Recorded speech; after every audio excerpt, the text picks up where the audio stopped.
contrary to popular belief, like tavern style pizza, like the square thin crust pizza, that's what a lot of like most Chicagoans eat. What's up, everybody? Akela here, and welcome to Passcode, powered by Symmetry Academy, the show where we deep dive into the minds of the artists shaping our scene. Every week, we sit down with DJs and producers from newcomers to industry heavyweights to talk inspirations, creative processes, and the moments defining their careers. Then they take over our decks for a specially curated set. So let's get into it. Today, I'm sitting down with Nic Jericho, a Chicago-born, LA-based DJ and producer whose sets blend disco, house, and tech house into something all his own. He's played iconic venues from Catch One to the Abbey and is quickly becoming a rising force in the underground. Let's get into it. What's up, Nic? How you doing, man? Dude, good. Fun fact, actually, Nic is one of the reasons that Passcode exists. I think he was like, we decided to do Passcode one day, and Nic ended up coming and bringing his DJ equipment, his like DJ decks over here. And the whole idea was formed around that day when he was here and bringing the gear. Yep. Thank you, Nic. Of course, man. It was a great time. I'm glad to be back. But yeah, let's get into some questions. So you're originally from Chicago, the birthplace of house music. What was it like growing up there, and what kind of things were you into in your free time before music took over? Yeah, man. Yeah. So yeah, I am from Chicago. Honestly, Chicago's one of my favorite places in the world. I think it's honestly one of the best cities in the world, maybe preferably during the summer, but it's a great place to live. Beyond, you know, it being the home of house music, it has such a rich culture in terms of like food. A lot of great comedians are from Chicago, and if you go around Chicago, like I think a lot of the things you'll notice is like the downtown area, the north area, the south area, it all has like encapsulated within it just different vibes for like an architecture standpoint, so you get to like actually like the beauty of the city within itself. So yes, I love house music, and Chicago produces a lot of great house artists, but there's a lot more to the city if you guys get a chance to like visit it. Things that I, you know, was fond of before DJing, I guess, in Chicago, was into, I guess, film. I think you asked that question, what are some things that I liked growing up in Chicago? I liked, you know, watching a lot of movies with family and like going to the film festivals that were throughout Chicago. So again, like a lot of rich culture beyond music that, you know, I kind of found myself adapting to. What about food? When you mention Chicago, I think pizza immediately. Where is the best spot in Chicago to get pizza? Honestly, a lot of people, there's this false idea that we all eat deep dish pizza, and to break that stereotype, yes, people eat deep dish pizza in Chicago, but like that's for the tourists. Like people come and eat deep dish pizza from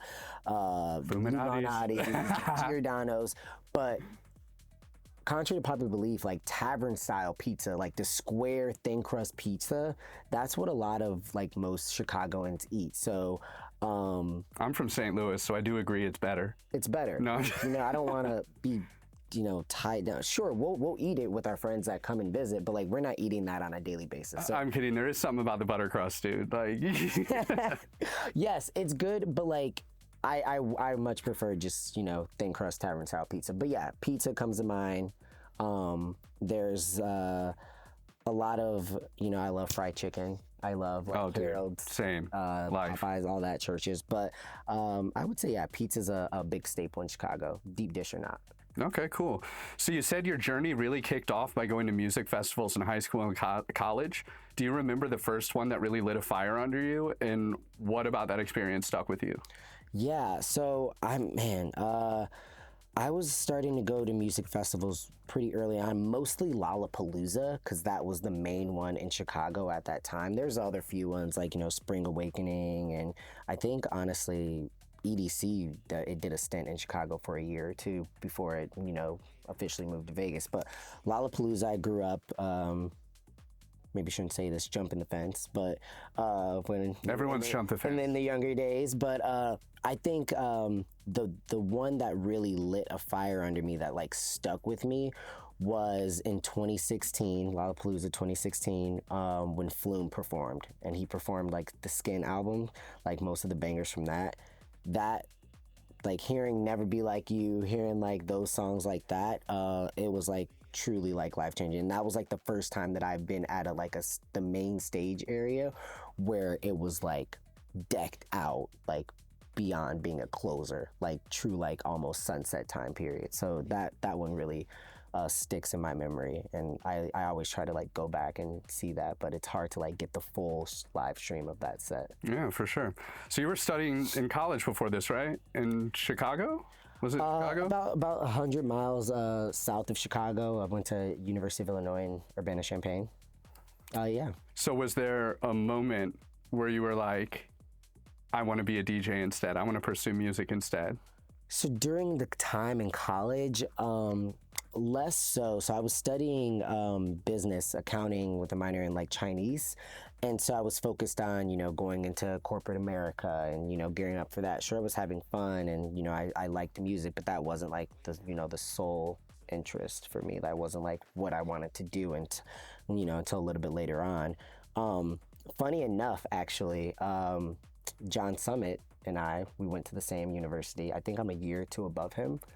What university? University of Illinois. University of Illinois. Yeah. Shout out John Summit, University of Illinois. Yeah, so we both studied accounting. I TA'd for, you know, a couple semesters and stuff like that. But it's funny just to see, like, you know, how his trajectory went, because we both did public accounting. We both worked at, you know, big four accounting firms, and now he's doing his thing and doing it very well. Seems like he's doing all right. Yeah, he's making ends meet, it looks like.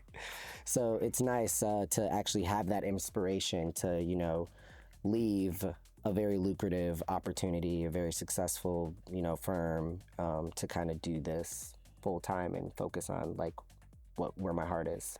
Awesome. So you moved to LA in 2021 to chase your DJ dreams. What was it like first arriving here, and what kind of crowds did you fall into? And then also, what was it like going out in LA for the first time?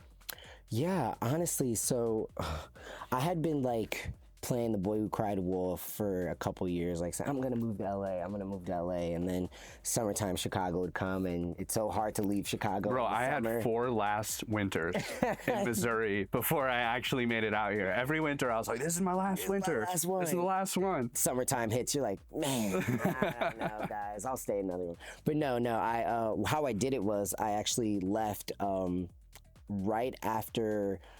So what was it, 2021? The day after Pride Festival in Chicago, I like had my flight set the day after that. So I flew out at 8 a.m. just to make sure, because it's like Pride in Chicago is like, you know, the pinnacle of the summer. So I left and I got to, you know, my last hurrah was Pride in Chicago with all my friends. But honestly, because I had been, you know, the boy who cried wolf for so many years, I had been visiting friends that were already out here. I would come maybe 2 times a year during the winter. So the transition was really kind of seamless for me. Like I knew I thought I knew what I was getting into, but life kind of here was different from when I was visiting when I moved post-COVID. So nothing was really, you know, it was hard. Like I already had a good friend group here. And I think some of the things that I found myself falling into once I was here, you know, going out in West Hollywood, seeing what the gay scene there is like, and, you know, meeting new people, talking to, you know, managers and bar people, just so I could be connected in that scene and things like that. So seamless transition, but it was. So at this point, were you DJing already, or were you still making the look to transfer into DJing? Yeah, so I was DJing mostly as a hobby in Chicago, and then when I had come here, I would say the last year in Chicago, I was like looking to do that more so full on, but it still had my, you know, daytime job. Where were you playing in Chicago? I played at places such as like Replay, also in Lakeview, that's the Boys Town gay area, places like that. Okay, so neat. Yeah. So once you got here, how'd you land your first few gigs? And was it hustle, connections, luck, or all of the above? All of the above, but I will say one of my, you know, best friends, my former roommate, Tyus Berry, he's also a DJ. We officially met in Chicago, but we had run in the same circles. A couple of our friends play basketball, and we knew of each other through, you know, a traveling basketball league, but we had never officially met in Chicago until he came one summer, and we connected. And he was like, "Yeah, man, you got to get out of LA. You got to, come out and you visit."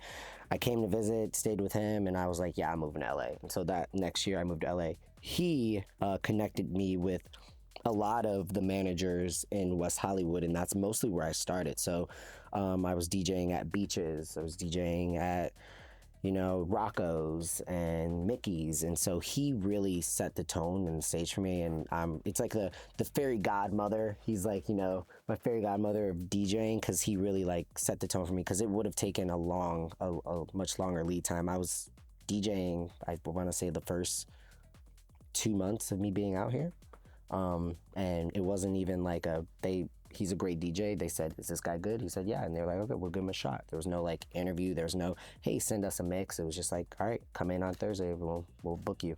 Perfect. Yeah. So your sets blend disco, house, and tech house, and you've cited legends like Frankie Knuckles and Honey Dijon. How would you describe your sound today, and where do you draw your inspiration from? Yeah, man, you gotta love the Chicago house greats. So yeah, I love Derek Carter. I love Honey. I would say, how would I describe my sound today? I love an upbeat, high energy song with, some funk and soul, but a dope bass line. Like, that's mostly like what I want my sound to sound like from a house perspective. You know what? Throw in a gospel vocal too. Who doesn't love that? I feel that. I think of like, if they're not Chicago greats, the Martinez brothers, Mochak, I really draw from them. I love their sound, and I aspire to, get those wonky, funky sounds and technicality of like they're producing when, I get to that level. But I know it takes time, but that's really where I draw inspiration from. So you've played at some iconic venues like Catch One and Avalon in Los Angeles, and even toured across the US. What have been some of the most memorable moments from those gigs, and what's been your favorite venue to perform at so far? Oh, man. Most memorable moment. I would have to say... Sorry, wait. First question was most memorable moment and my favorite place. Yeah. Most memorable moment. This isn't gonna be in LA, but it was my first time going back to Chicago last year to DJ. My friends and family, they came out to support me. It was a great time. It was after a long stint of me doing EDC, not DJing, attending, EDC. Movement Festival in Detroit, coming back to Chicago for my mom's birthday, spending time with her, and then having the gig, and then going to Beyond Wonderland in Chicago. So I was like dead. I was beat, but like having them come out and show support for me gave me like a ton of energy, and it was only like an hour gig. Like they could have been doing so much other stuff with their time. So that was like what sticks to me in my memory. Dude, I always find too that after going out to festivals or going out to shows, I feel like I get back on the DJ decks or I get back in the DAW and my creative energy is just refreshed. Yeah. No matter how wiped I am. It's so crazy. If you go out and you go to some events, you come back and it's like all of a sudden everything is clear. Yep. And you get some good content too. You're like, oh, that as well. I want that song. I think favorite place. Yeah, sure. Favorite venue so far. Shout them out. Right there. I mean, honestly, to be honest, I love all the venues that I've DJ'd at, but tag them all. So Abbey, Tom Tom, Beaches. I just saw him at the Abbey the other day. He crushed at the Abbey. Yeah, that was my debut at the Abbey. We actually have some clips. Like if we have some, like I took some videos. Let's put some clips in the Abbey. All right, for sure. But yeah, no, that was a great time. That was really fun. It was high energy as well. Man, you were going in, dude. Yeah. Okay, so looking ahead, what are some of your goals for the next few years? Do you have any big projects or places you're excited to play or explore in your DJ career? Well, actually, I mean, as you know, like I've been working on, a few songs, trying to build an EP. Yes, sir. And so I think for now, like that is the main goal, to get that, finalized and released in an appropriate manner and out to the masses. But long term, I think continuing to work on like my DJ craft and producing craft more than anything, because I learned new stuff every single day, man. Hell of a journey, right? Like every single day. So I think more than anything is just staying locked in my zone and, you know, minimal distractions, but we all have our distractions, don't we? Zelda for me. Okay, we're gonna knock out a couple quick questions here. Now we got the full picture. I feel like we've painted a good picture of your story. What is one party or event in the LA scene that you would love to collaborate with or play that you haven't played? Oh man, I feel like there's so many parties that are popping up that are really cool. I can't really keep track of them, but just to name a few, Signal Underground. I think Mez, he throws that. He's a great DJ. I've been to that party a few times, and it always curates a really dope lineup. I think for their next one, they have they have a few great DJs. If I'm not mistaken. I might be messing this up, but I think Sean J. Wright, Mike Servito, he's on the lineup from New York. Amazing DJs, and I really want to go to that. So that's one. LA Raver.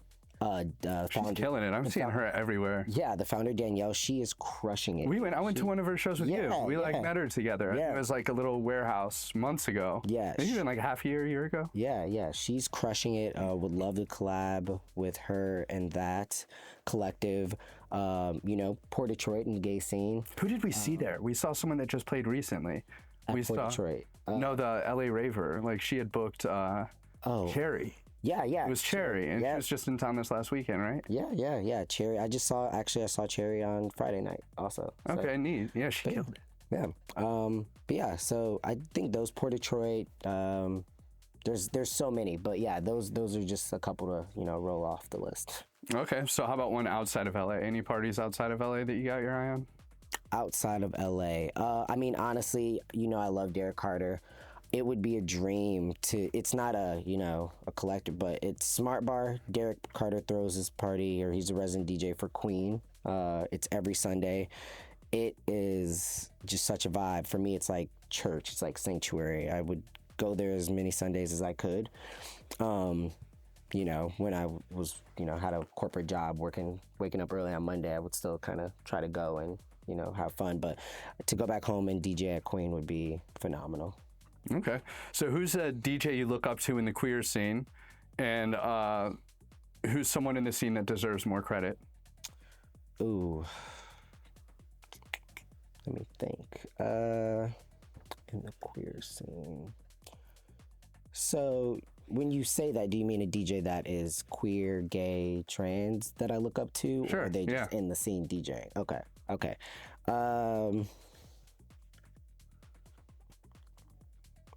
I mean, obviously, you know, Green Velvet, Cashmere, Honey Dijon, like those are all great DJs that I look up to. Who deserves more credit?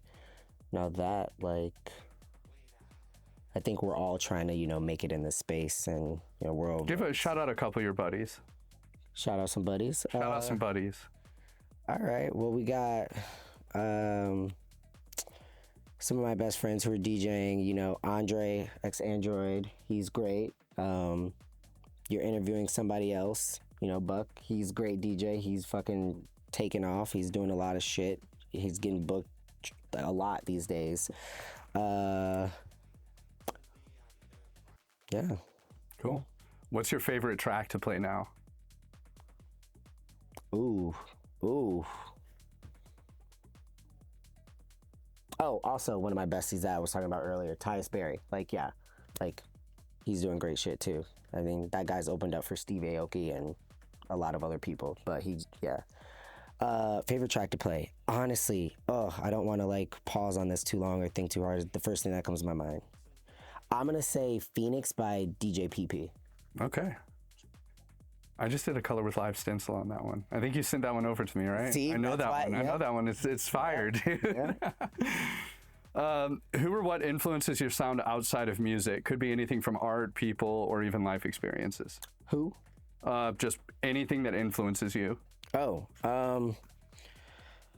honestly, more than anything, probably personal experiences.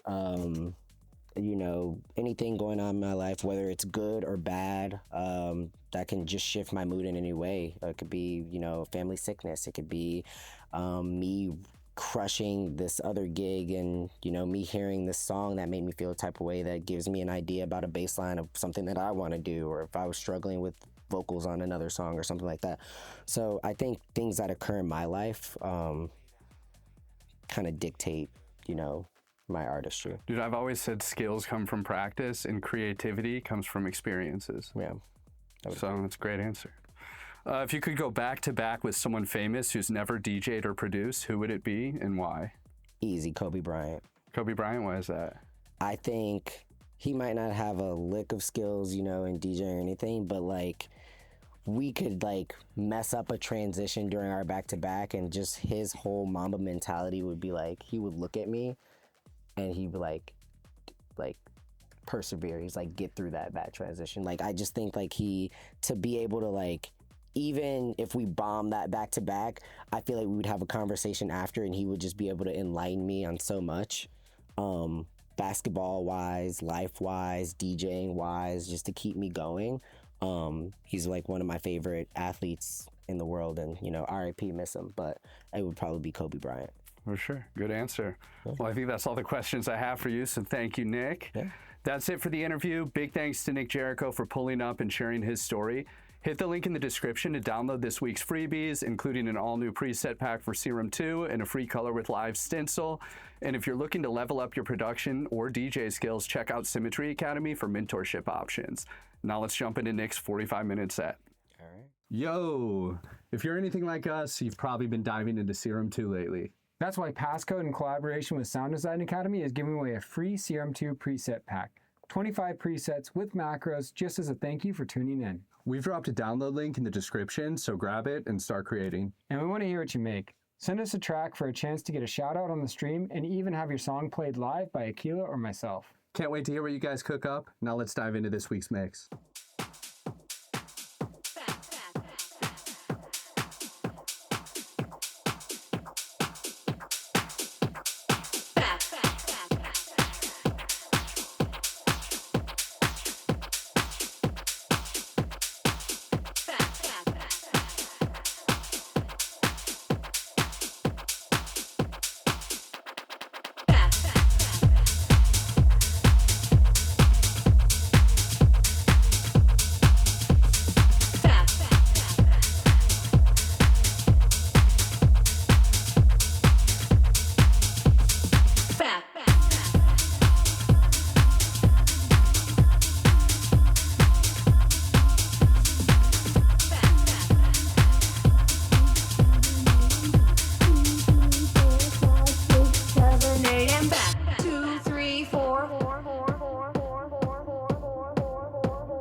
And back. 2, 3, 4.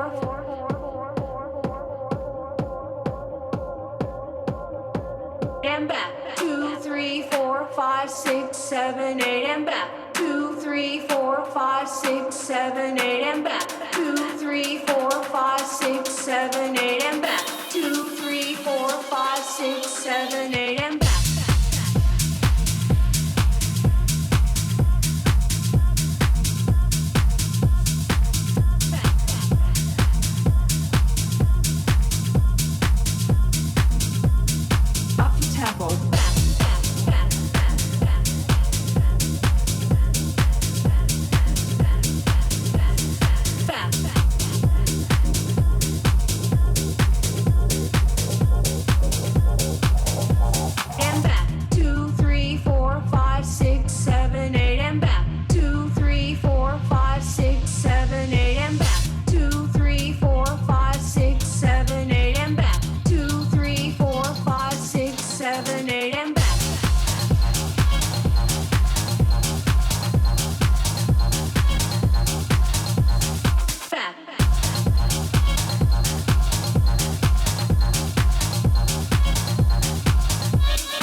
for the circus.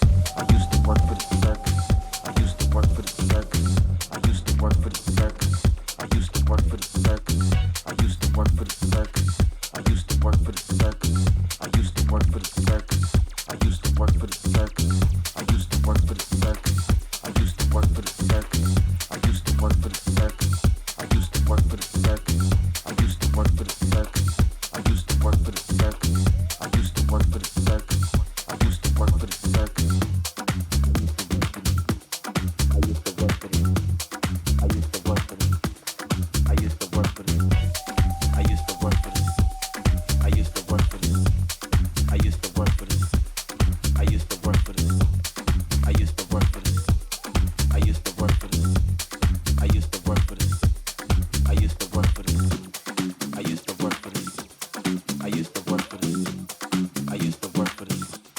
I used to work for this. I used to work for the circus. I used to work for the circus. I used to work for the circus. I used to work for the circus. I used to work for the circus. I used to work for the circus. I used to work. I used to work for the circus. I used to work for the circus. I used to work for the circus. I used to work for the circus. I used to work for the circus. I used to work for the circus. I used to work for the circus. I used to work for the circus. I used to work for the circus. I used to work for the circus. I used to work for the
something starts to happen that is unusual, they start whispering about what is that? What is that? I ain't never seen that. I don't know what that is. I never heard such a language. And so the multitudes now are perplexed and disturbed and amazed. They upset. They confused. They want it. They're not sure what it is, but something cataclysmic is happening. A phenomenon has taken over power in your mouth.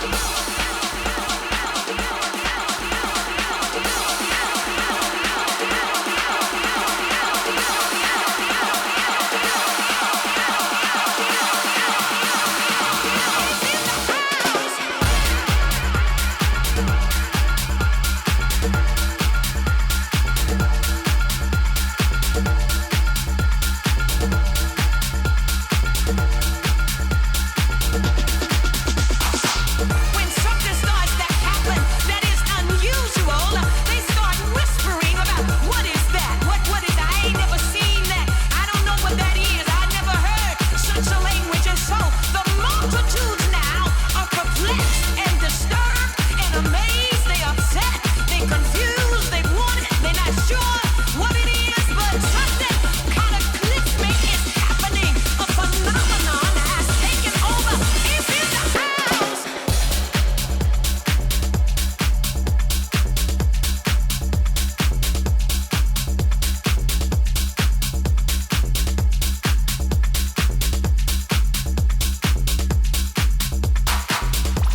double D, big full breast on my baby. Triple A, couldn't wait the love I got for the girl. And I just wanna know why you ain't been going to work. Boss ain't working you like this. He can't take care of you like this. Now you're lost in the heat of it all. Girl, you know you're lost in the thrill of it all. Miami, Amsterdam, look you Spain, Los Angeles, India, lost on the train, Los. Got on my buttercream silk shirt and it's Versace. Hand me my triple A so I can wait to whip I got on you, girl. I don't really wish the titties for sure. No, have I ever let you get off?